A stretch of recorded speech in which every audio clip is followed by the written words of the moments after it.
Mga kababayan ko, kahapon pumunta si Senator Amy sa Veterans Hospital kung saan nandoon si BP Sara.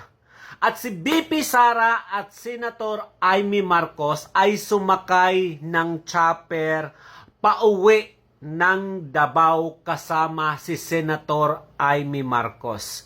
Kung ano man ang agenda mo, Senator Amy Marcos, tungkol sa sigalot na kinasasangkutan ni BP Sara, magpakabayani ka na. Isaalang-alang mo ang mamamayang Pilipino dahil mahal mo naman sila. Alam ko kung ano ang kinatatakutan mo at hanggang ngayon ay hindi nyo masuwag si Martin Romualdez dahil may itinatago kayong baho o lihim sa pamilyang Marcos na hawak ni Martin Romualdez. Kaya hawak din kayo sa liig.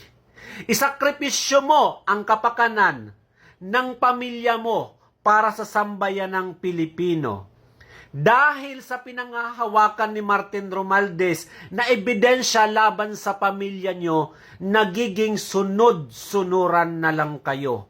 Paano naman yung mga Pilipino na sinasabi nyong mahal nyo, na isinasantabi nyo alang-alang sa takot nyo kay Martin Romualdez? Hindi na mahalaga kung masira ang pamilya nyo.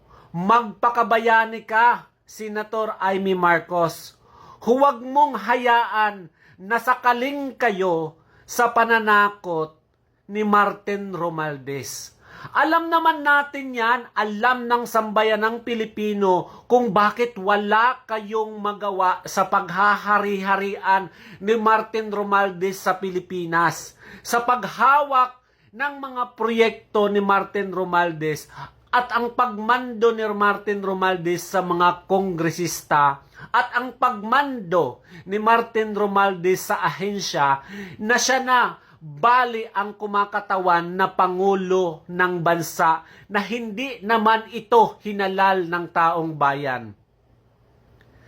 Nawawalan ng prinsipyo at kapangyarihan si BBM. Ano ang dahilan? Bakit lahat ng desisyon ay na kay Martin Romualdez? Totoo man o hindi na may pinangahawakan si Martin Romualdez na ebidensya laban sa pamilya nyo, bakit hindi nyo kayang isakripisyo yan para sa kapakanan ng taong bayan? Akala ko ba mahal ng mga Marcos ang taong bayan? Bakit hinahayaan nyo lang? Patuloy na nagigipit ang mga Pilipino sa paghihirap dahil sa sitwasyon natin. Hindi na paghahandaan ang mga sitwasyon na kailangan. Ang totoong problema dito ay ang kabuhayan ng mga Pilipino.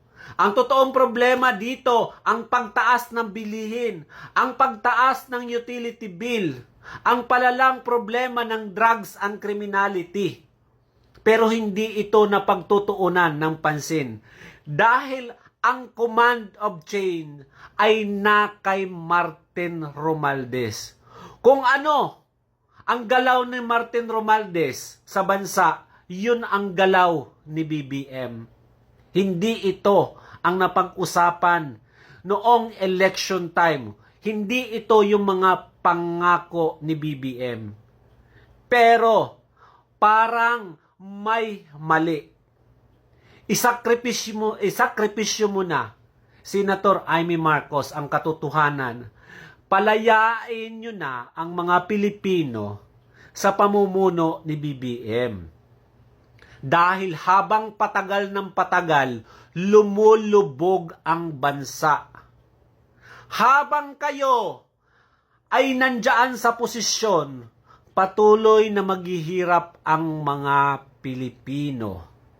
Habang nandyan si Martin Romualdez, hanggat hindi lumalabas ang katotohanan, ang mga Pilipino ay nasasaktan. Ang mga Pilipino ay naghihirap sa buhay. dahil sa pamumuno ng kapatid mo no kung saan ay hawak-hawak sa liig ni Martin Romualdez. Ito po si Waray Laban. Kung bago lang po kayo sa aking account, follow and share. Facebook and YouTube, Waray Laban.